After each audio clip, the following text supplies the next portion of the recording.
guys, it's Alex here. I want to talk to you guys a little bit about some of these challenges we're having on one of our projects. So I'm actually in the process of meeting with a good friend of mine, Daniela, today, who's promised to help us. I guess you could say help us with some of the issues, and it was on my request actually to explain to you guys a few of the issues that actually took place in this house. The first and biggest one was we unfortunately had somebody hurt themselves on site. And for those of you guys who are in this business, who are doing construction projects, know that that's not something that we take lightly. Safety is always number one on any job site that we're on, yet accidents have happened, and even though we try our best to prevent these, sometimes you just can't get around it. So in this particular scenario, a gentleman that was working at one of our sites actually sidestepped off of the staircase he had just removed, and he fell and he cracked his head a little bit. So he did have a concussion. Now the good news is he's back on his feet now. He's okay, and he's actually back at work, so all's fine. But at the time it was pretty scary stuff, and an ambulance was called. And of course, anytime an ambulance is called when a property or when a construction site is in question, the Ministry of Labor gets involved. So now when the Ministry of Labor gets involved, they are rolling out the criteria of what you need to do, how you need to do it. They're going up and down our contractor, making sure that they have all their ducks in a row and all the safety stuff is on site and all the signage is proper. And from the homeowner's aspect, they're looking for the DSR report, which is a direct substance report, which indicates things like, is there asbestos in the house? Is there this? Is there that? So, to get an asbestos or to get the DSR report itself is like $3,500 before tax. Not just that, but we did uncover some things in the house that were typically, if you don't touch them or don't bother them, it's not a huge deal.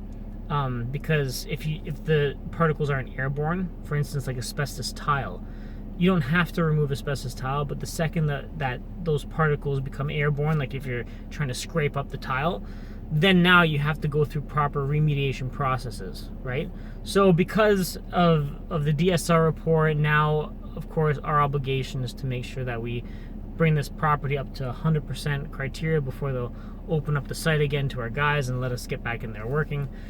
So that was the first thing, and that was a huge setback for us and a huge kicker. So huge cost investment, a big kind of hit to the margin at the end of the day. But you know what? We move on, right?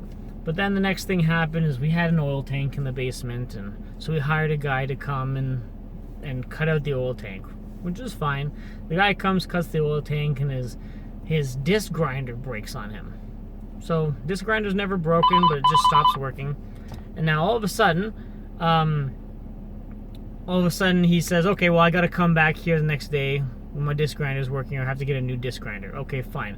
So we go, show up at the site the next day, and I guess where he had cut into the disc or into the oil tank, he had thought he had propped it in a way where he wouldn't have any spillage, but there's oil everywhere, all over the basement.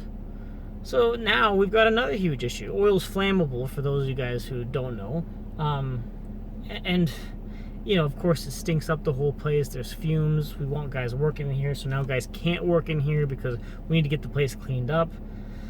So it's one thing after another, and then finally when my our one contractor said to us, you know what, and this is afterwards, he said, we tried to get through this job, and it was just, there's a bad omen. And this is without me having spoken to him or told him any of these things. I said, you know what?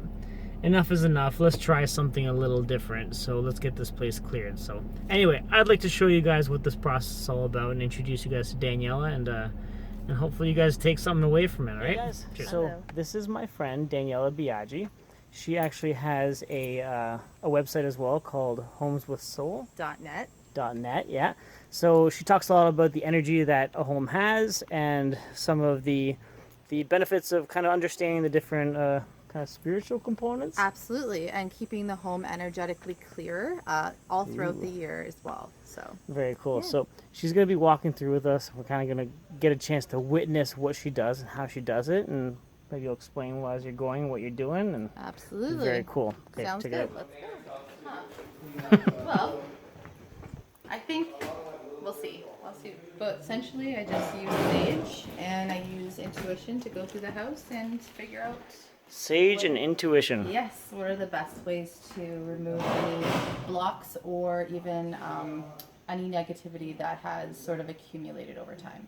Very cool. So we have the sage that I use. I use a couple different types of mediums, but I'm going to use sage for this one. Now, let me ask you this. Yes. Walking through here, have Yeah. you felt anything, or do you sense anything just from... Not yet, but I kind of have to go through my process and I connect and I try to figure out sort of what's happening, if anything, right? Not always, things aren't always happening. But every home has people that live in it. And, you know, those are things that you kind of have to be cognizant of all of the time, even your own house, right? So I just walk through with the smoke and kind of hit all the corners, windows, doors, and kind of recite some stuff in my head and go from there.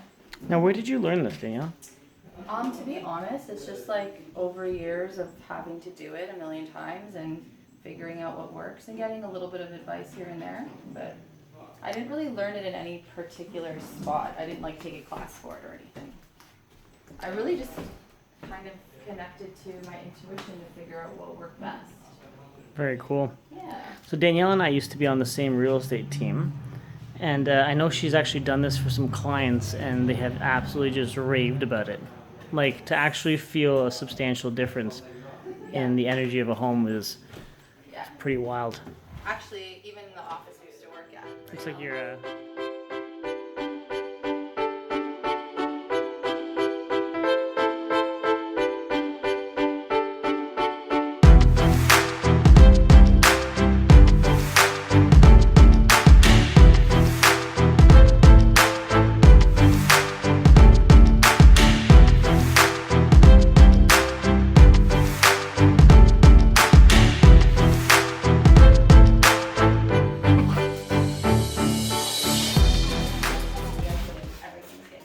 Yeah.